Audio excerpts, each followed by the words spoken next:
जय शिव गुरु। हाँ तो रौरा सभी कैसन बानी जा। गोस्वामी शिव चर्चा कथा में रौरा सभी के तहे दिल से हार्दिक स्वागत बा।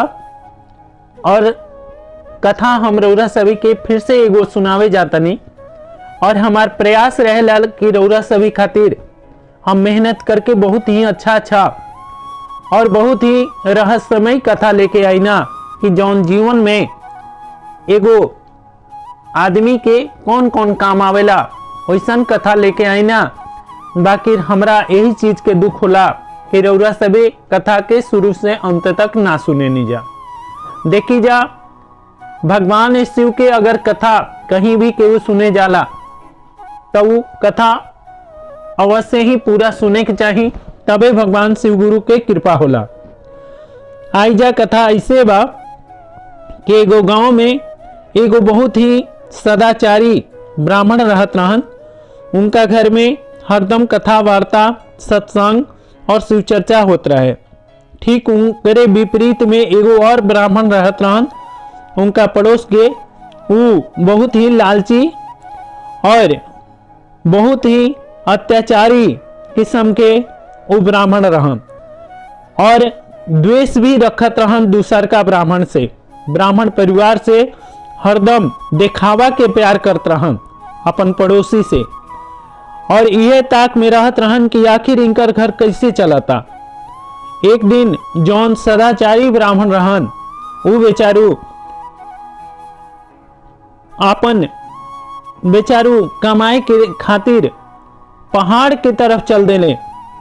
रास्ता में जब वो चल देले तो दूसर का जौन ब्राह्मण रहन जौन उनका से द्वेष रखत रहन उहो उनका पीछे पीछे ये चीज खोजे में चल देले कि आखिर ये ब्राह्मण जात कहाँ बने और इनका घर के खर्चा पानी कहाँ से आवता, आखिर के देता इनका के खर्चा पानी। एक दिन जात वो जौन सदाचारी ब्राह्मण रहन वो पहुंच गए एगो गुफा में और गुफा में पहुंच के और एगो महात्मा बैठा रहन।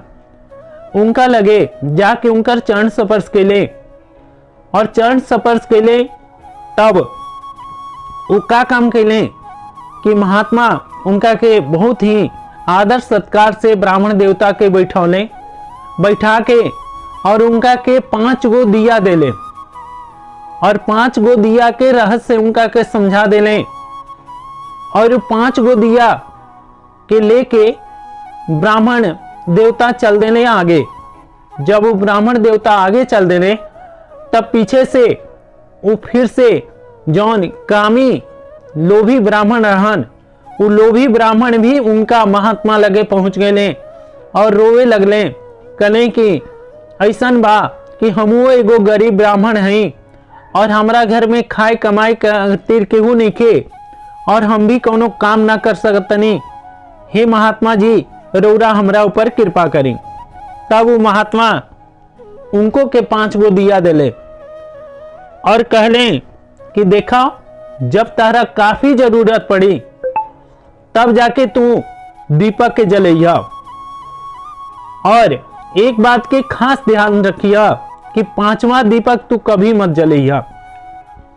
ए पर उजौन लोभी ब्राह्मण रहन वो रहस्यमय बात के ना समझ पौले और वो आगे के तरफ बढ़े लगले।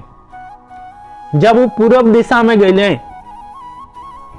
तब उनका से पहले वो जौन सदाचारी ब्राह्मण रहन वो पहुंच गए रहन पूर्व दिशा में।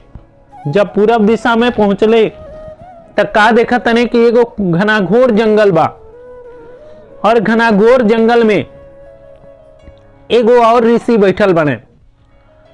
तब वो सदाचारी ब्राह्मण जाके उनकर चरण स्पर्श केले और उस सदाचारी ब्राह्मण उनका के कहले, सदाचारी ब्राह्मण के वो महात्मा कहले कि हे बेटा तहारी पथगामी बहुत रास्ता कठिन बा, ये चलते तारा खाए पिए के बहुत दिक्कत होता, ये बात के हम जाना तनी। ये चलते तू पहिलका दीपक जगा ल और पहिलका दीपक जगैबा तो तारा जौन जौन चीज खाए के मन करी तो तौन तौन तारा भीरी अपने आप सुलभ हो जाई, तारा भीरी पहुंच जाई। यही पहिलका दीपक के रहस्य बा। तब वो का काम कैले कि पहिलका दीपक के उजागर कैले और वो महात्मा बतौले कि ये दीपक जब तहार 5वां दीपक तक बात पहुंच जाई तबे दीपक बुझी, और हो सकता कि तू घरे भी पहुंच जाइबा तब तक ही तहार दीपक जलत रही और तहरा जौन जौन चीज खाए के मन करी, रहे के मन करी, जहां जहां तहरा इस सब तरह से सुरक्षा प्रदान करी। ए तरह करके वो ब्राह्मण जौन सदाचारी ब्राह्मण रहन वो दीपक जला के आगे आगे चल देने, और जहां जहां उनका जरूरत पड़त रहे जंगल जंगलात में खाए पिए के रहे के सब चीज के व्यवस्था वो दीपक के द्वारा हो जात रहे। दूसरा जौन लोभी ब्राह्मण रहन उहो गईले पूरब दिशा में, तब उनका एगो चंडाल भेटा गई, और चंडाल भेटा गई तब वो चंडाल कलश कि हे ब्राह्मण देवता रौरा एक जंगल जंगलात में कैसे घुमा तनी। तब वो बतौले कि हम धन के खातिर हम घुमा तनी, हमरा कहीं धन नहीं के मिलत। तब वो कहले कि तारा धन तो अवश्य मिली, पर तारा के कौनो महात्मा कुछ देले बने। तब वो कहले कि महात्मा तो देले बने, तारा उससे का मतलब। तब वो कहले कि हम वो दीपक के बारे में जानता नहीं, उहे तारा के बतावल चाहता नहीं। तब वो ब्राह्मण देवता कहले कि तारा वो दीपक के कैसे मालूम बा, यानी कि तू चोर हवा। और ये तरह करके वो ब्राह्मण देवता के बात से जौन चंडाल रहन वो नाखुश हो गए और कहले कि तब तू अपना मन के करला जौन तारा बुझाए। तब वो ब्राह्मण देवता का काम कैले कि अपन हाथ में पहिलका दीपक के जगौले, और वो दीपक जलते जलते बुझ गई। जब जलते जलते बुझ गई तब वो दूसरका दीपक जगा ले, और दूसरका दीपक जगौले तो उनका चारों तरफ जितना तामसिक भोजन रहे सब उनका दिखाई देवे लागल। अब उनका खाए खातिर तामसिक भोजन ये देख के ब्राह्मण देवता जौन लोभी ब्राह्मण देवता रहन वो बड़ा खुश हुए, कहले कि हमरा के देखा था, हम का खाता नहीं का पहनता नहीं। ये चलते वो पेट भर के तामसिक भोजन कैले और वो जाले आगे जाए लगले। जब आगे जाए लगले तब आगे जात जात उनका एगो गुफा भेटाई, और वो गुफा में प्रवेश कर गए। और वो गुफा में जब प्रवेश कैले तब वो गुफा एगो राक्षस के रहे, और वो राक्षस के गुफा रहे जौना में वो दीपक जगा के आराम से रात भर सूते के प्रबंध करते रहन। तब तक वो राक्षस आ गई, और राक्षस आ गई तब वो राक्षस कहलस कि तू के हवा और तू कहाँ से आ गिला हमरा घर में। तब वो जौन लोभी ब्राह्मण रहन वो हाथ जोड़ के कहे लगले कि हे दानव, हम तारा घर से आज रात भर रहल चाहतनी, फिर कल चल जाए। तब वो कैसहू करके वो दानव कलश की अगर सवेर से तू एक दिन भी एजा ज्यादा ठहरला तब हम तारा के मार के खा जाए।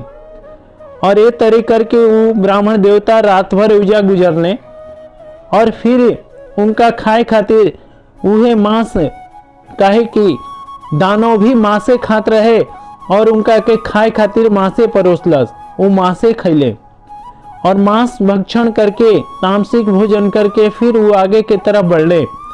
और एजा जौन सदाचारी ब्राह्मण रहन वो अपना राह पर बेचारू आगे गए। तब आगे गए तब वो दीपक के लौ से उनका हर एक चीज बढ़िया बढ़िया ओइजा उनका एगो गाय भेटाइल, जौन गाय उनका के कलश कि हे ब्राह्मण देवता हमरा के रौरा ले चली, हम रौरा घर के हर एक रौरा कामना के पूर्ति करब।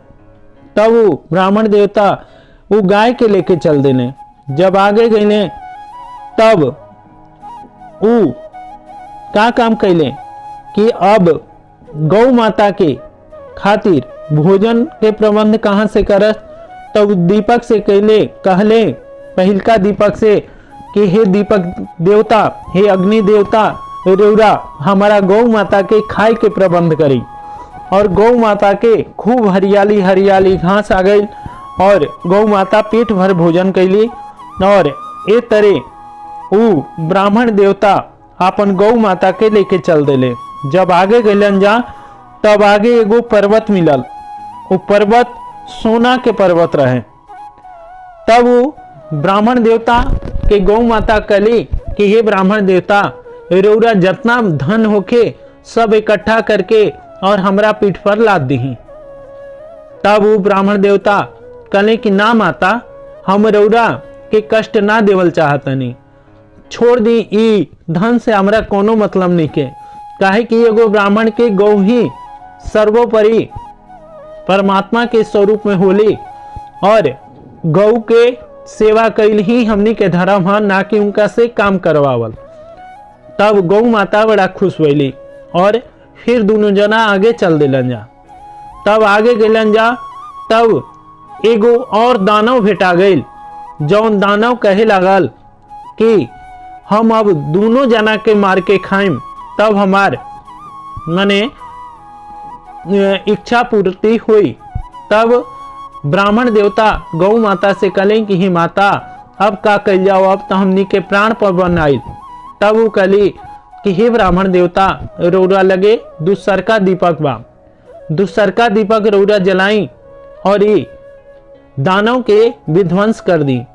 तब जब वो दूसरका दीपक के जगौले तब तक दूसरका दीपक के जलते ही वो ब्राह्मण जब दीपक जला लेने तब उनमें अस्त्र शस्त्र बहुत कुछ निकलल, जौना के चलते दानव विध्वंस हो गए। तब आगे गलन जा तब तीसरका दीपक जलौलन जा। तब तीसरका दीपक जलौलन जा तब ओई जा तीसरका दीपक के जलते ही एगो राजमहल में पहुंच गए जा। जब राजमहल में पहुंचलन जा तब ओई जा राजा वो राज्य के मृत्यु के प्राप्त हो गए रहे और ओइजा के जौन मंत्री रहे ई बात के घोषणा कैले रहे कि जे केहू भी हमनी के राज्य में पहले आई ओकरा के ही राज्य हमनी के सौंप देम जा। ये चलते वो जब ब्राह्मण देवता वो राज्य के द्वार पर पहुंचने तब वो मंत्री सब उनका के राज्य गद्दी सौंप देलन जा। जब राज गद्दी सौंप देलन जा तब राज्य सौंप के तब ये ब्राह्मण देवता कहे लगने कि हमार परिवार जौन की दूसरा नगरी में रहता वो भला कैसे प्राप्त हुई। तब मंत्री कले कि रौरा भिरी सेना बा, रौरा भिरी गुप्तचर बाणे सा, रौरा अपन परिवार के पता बता दी और वो गुप्तचर और समस्त परिवार के लेके आ जाए। और ये तरह करके वो गुप्तचर के भेजले और समस्त परिवार ओइजा आके रहे लागल। जब समस्त परिवार उनका भी आ गए तब चौथा दीपक के जगौले और कहले कि हे दीपक महाराज, रौरा हमार परिवार के सकुशल रहे के वरदान दी और हमनी के जतना भक्ति होके प्रभु के गुणगान होके उस सब करे की व्यवस्था बना दी। तब वो राजमहल के द्वार पर ही खूब सुंदर एगो शिवालय बन गई और उस शिवालय के बनला से उनका घर में उनका राजमहल में कोनो चीज के कमी ना आई और वो राजमहल के पूरा रक्षा खातिर स्वयं भगवान शिव ओइजा तत्पर होके उनका भी सामने आ गए और कहले कि हम रक्षा करम ताहार परिवार के, ई हम वचन देतनी जब तक तू जीवित रहबा ताहार परिवार जीवित रही तब तक तारा ऊपर कोनो संकट ना आए। और ये तरह करके उनकर चारों दीपक के सही सदुपयोग हो गए। पांचवा दीपक उनकर जौन रहे ऊ पांचवा दीपक उनका परिवार के हर एक सदस्य ओकरा के शिवालय में बार के छोड़ देलस।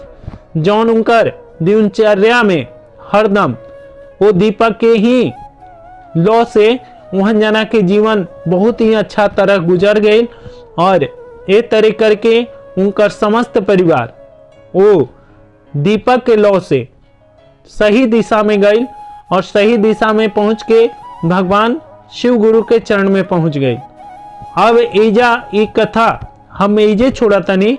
अब वो पंडित जी के सुनी कि जौन पंडित जी राक्षस के द्वारा ठगल गए। जब उनकर दूसर को दीपक बुझ गई तब तीसरका दीपक जला के वो एगो पर्वत पर गए जौन सोना के पर्वत रहे और वो सोना के पर्वत पर पहुंच गए।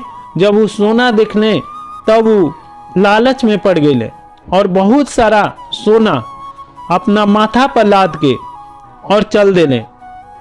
जब वो अले तब चौथा दीपक फिर से जब जलौले तब वो एगो घनाघोर जंगल में पहुंच गए और जब घनाघोर जंगल में पहुंच गए तब ओइजा फिर से अब वो सोच में पड़ गए कि अब चौथा दीपक हम तो जला लेनी बाकी हम एकर कर्म का।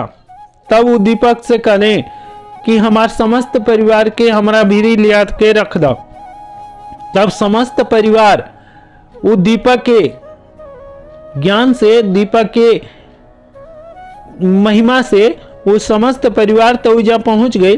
बाकी समस्त परिवार लेके और वो भटके लगले वही जंगल में और पहुंचत पहुंचत वो माया मोह सब चीज उनका व्यापे लागल। अब खैला खैला बिना मरे लगले।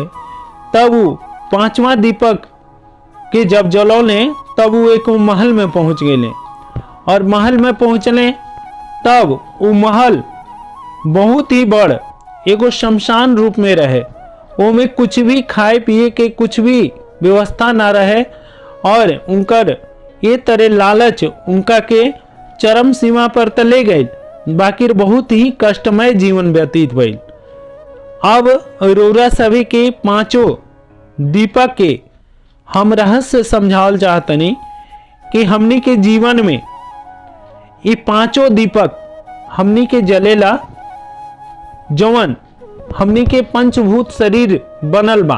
काम क्रोध लोभ मोह अहंकार ये पांचों ये दीपक के लौ है और हमनी के अगर पांचों दीपक प्रज्वलित होला तब पहिलका दीपक हमनी के माया है जौन हमनी के ई समझावेला कि माया में भी रह के वो भगवान के चर्चा कैसे करे के बा।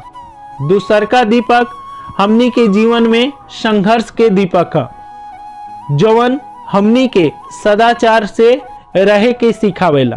तीसरका दीपक हमनी के भगवान के चर्चा पूजा अर्चना करे के सिखावेला।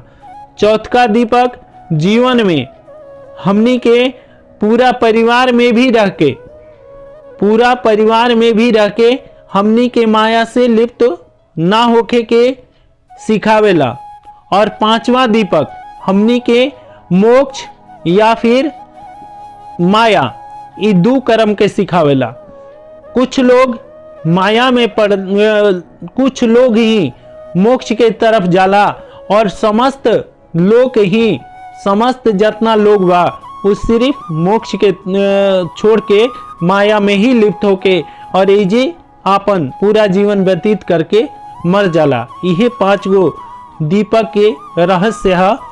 अगर ये कथा रौरा सभी के समझ आई और अच्छा लागल तो रौरा सभी लाइक और कमेंट अवश्य करम जा।